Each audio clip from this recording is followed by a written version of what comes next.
안녕하세요. 뉴스반장입니다.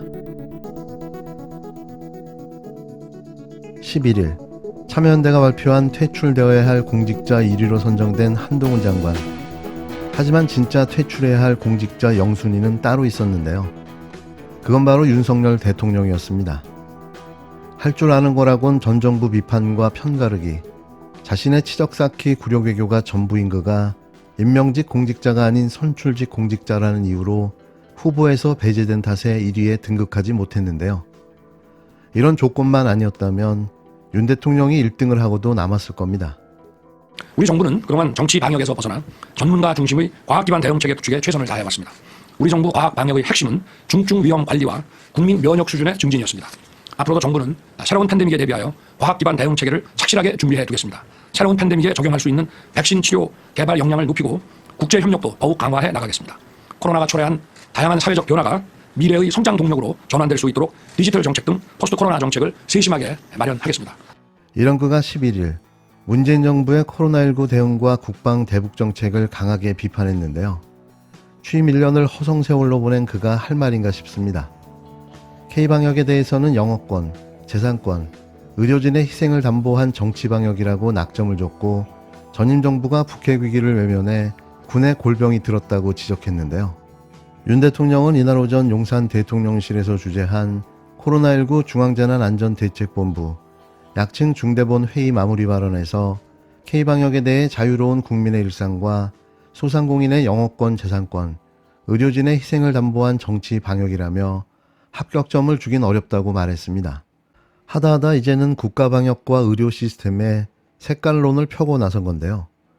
윤 대통령은 코로나19 발생 초기에 대한의협에 6차례에 걸친 건의에도 불구하고 중국인 입국자를 통제하지 않았다고 말했습니다.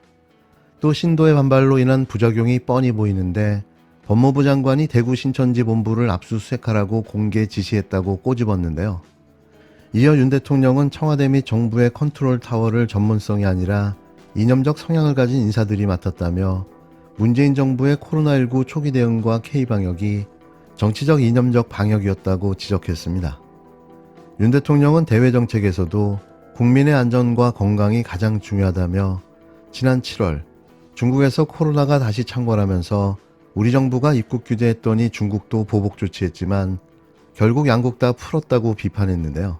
윤 대통령은 팬데믹 대응에서 가장 중요한 것은 고위험 중증 환자를 선별해서 한정된 의료자원을 선택과 집중해서 투입하는 것이라며 이를 위해 의료 시스템, 건보 시스템, 정보통신 데이터 등을 연계하고 플랫폼화해야 한다. 그래야 대상에 적합한 맞춤형 방역이 가능하다고 강조했는데요.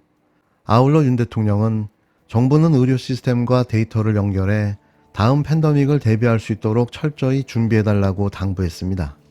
윤 대통령은 이어진 국방혁신위원회 출범식에서도 문재인 정권이 실정했다고 비판을 이어갔는데요. 윤 대통령은 과거 정부에서 국군 통수권자가 전 세계에 북한이 비핵화할 것이니 제재를 풀어달라고 했다며 국방체계가 어떻게 됐겠나, 결국 군의 골병이 들고 말았다고 어이없는 주장을 해댔습니다. 이어 윤 대통령은 정부가 정치 이념에 사로잡혀 북핵 위협에서 고개를 돌려버린 것이라며 우리 정부가 이런 비상식적인 것을 정상화해 나가겠다고 강조했는데요. 윤 대통령은 새로 만들어진 국방혁신위에서 국방혁신 목표를 말하며 입에 거품을 물었습니다. 누가 누구에게 할 소리인가 싶은데요. 지금 자신이 말하고 있는 건 정작 본인 자신 이야기 아닌가요? 국가가 지원해야 할 보편적 의료와 보건복지를 이제 국민에게 떠넘기고 국방을 개혁한다며 온갖 비리와 범죄 행위로 구속돼 징역까지 살았던 김관진 전 국방부 장관까지 소환시킨 자가 어떻게 이런 말을 할 수가 있는 걸까요? 지나가는 소가 웃을 일인 거죠. 아마도 임기 내내 문재인 전 대통령 탓만 하다 끝날 듯 싶습니다. 시민들이 윤석열 정부 1년 퇴행과 폭주에 가장 큰 책임이 있다고 꼽은 공직자는 한동훈 법무부 장관입니다.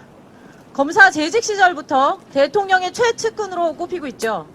대검 특수수사를 총괄했던 현직 검사 출신으로 최소한의 공백기도 없이 법무부 장관으로 임명이 됐고 검찰의 정치적 중립성을 훼손하고 위법적인 검수 원복 시행령을 추진한 책임이 있는 인물입니다. 투표에 참여한 5천여 명의 시민들 가운데 3,300명 69%가 한동훈 장관을 가장 먼저 교체해야 할 인물로 꼽았습니다. 교체 1순위 공직자로 한동훈 법무부 장관을 지목한 참여연대에 대해 한 장관이 중립적인 척하는 정치단체라고 발끈하자 참여연대가 다시 반박하고 나섰습니다. 참여연대는 11일 입장문을 통해 장관이든 누구든 시민단체를 비판할 수는 있지만 왜 검찰 기득권을 대변하는 정치검사가 국민의 안전과 권리를 보호하는 척 하는지 모르겠다며 한 장관을 비판했는데요. 참여연대는 특히 더 이상 한 장관의 법무부를 공정한 국가기구로 생각하는 국민은 많지 않을 것 같다면서 앞으로도 참여연대는 검찰 권력을 감시하고 사법정의를 바로 세우기 위해 최선을 다하겠다는 말씀을 드린다고 강조했습니다.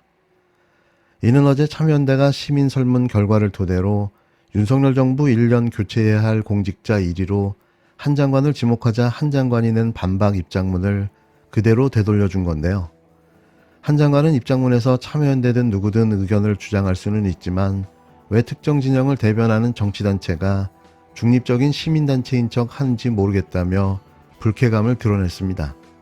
참여연대의 이날 입장문에 대해 한동훈 장관은 다시 입장문을 내고 참여연대 정부라고까지 불렸던 지난 5년 참여연대 출신으로 민주당 정권의 요직이나 민주당 의원이 된 사람을 한 번만 세워본다면 양심에 찔려서라도 지금처럼 중립적인 시민단체인 척 하기는 어려울 거라고 생각한다고 반박했는데요.